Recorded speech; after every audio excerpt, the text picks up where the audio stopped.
Relations Committee, and he joins me now. You know, Senator, I do feel that the Witkoff-Kushner show has become so normalized that people don't really bat an eye anymore. When I saw the picture the other night that was released where they're like all in the room and Vance is at the laptop, one of the things people forget is that Kushner said this time around if he did anything with the government, he wouldn't also be soliciting funds, right? Soliciting money from investors while he was, and then just drop that pretense altogether. He's continued to raise funds for his investment firm Affinity Partners. He's seeking $5 billion from Middle Eastern governments as he participates in peace talks in the region. It's so crazy that this is not a scandal. Yeah, I mean, it is a scandal. We've never had our diplomacy this compromised. This is a regional negotiation. Yes, the talks right now are between the United States and Iran, but you see in those photos the foreign minister of Qatar. The Secretary of State is about to visit all of the other Gulf nations because you can't really get a deal that lasts unless all of the Gulf nations support it. And so it is a fundamental corruption that Kushner in particular basically has his private equity fund 90% supplied by funds from these Gulf countries. They clearly have a deal they would support and a deal they will not support. That has nothing to do with what is good for the United States. And Kushner only stays in business if in this deal he pleases his friends in Saudi Arabia and the UAE. They will not continue to fund him if he doesn't sign a deal that is good for them. And again, that may or may not have anything to do with what's good for the United States of America. Yes, to an extent, Chris, all of this has become normalized, but it is important, as you do, for us to highlight who Kushner is every time that he is mentioned in the context of this deal. He is a fundamentally corrupted actor in these negotiations.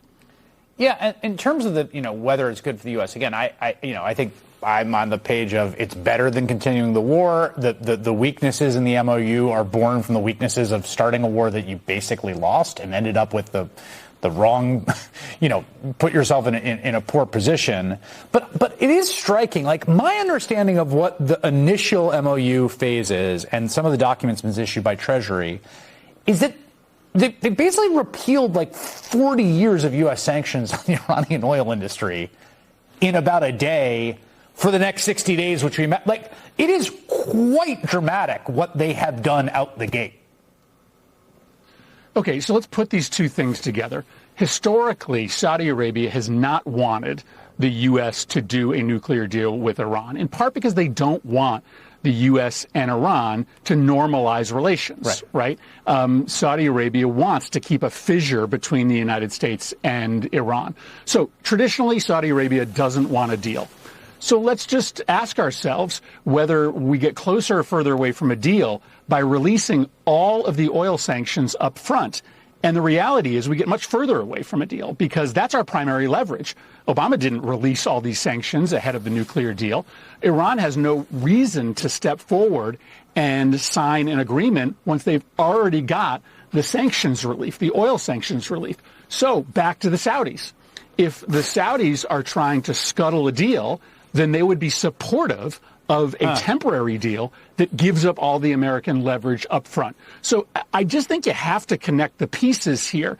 Saudi Arabia historically doesn't want a deal between the United States and Iran, and the MOU makes it harder to get a deal. Is that coincidental? Maybe, but maybe not.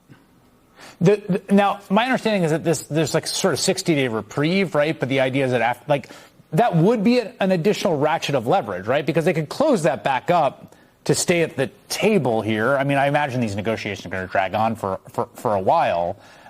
There's also the assets which have been unfrozen, which, again, I feel like I'm taking crazy pills because it's like, how many years did we cover the Obama White House and Ben Rhodes and Jacob Sullivan and everyone say, it's their money that we are releasing. We're not paying. It's their money. And now I get to watch J.D. Vance and Donald Trump and everyone say the exact same phrase. Yeah, well, I mean, listen, we lost the war. I mean, that's the bottom line. We lost the war. And so we have to pay an enormous amount of money to Iran to reopen the strait. That's the bottom line here. Yeah, we all told the trade. The administration Yeah, that's the trade. But, I mean, yes, it is theoretically leverage to re-sanction Iranian oil after 60 days, but they know what Iran will do. They will close the strait again. And there is no way 60 days from now, this administration, with the midterms just months away, are going to risk the strait being closed. So the reality is those sanctions have been lifted permanently. We have lost all that leverage, which we would have used to get a nuclear deal. And it is basically illogical that we're going to get a deal that's anything close to what the Obama deal was. That people should keep that timing in mind, because that's a huge part of how the leverage works here, which is that if they close the strait right before the midterms, like, everyone understands what that means, and probably going to not happen. Senator Chris Murphy, thank you. Stay tuned in just a few minutes.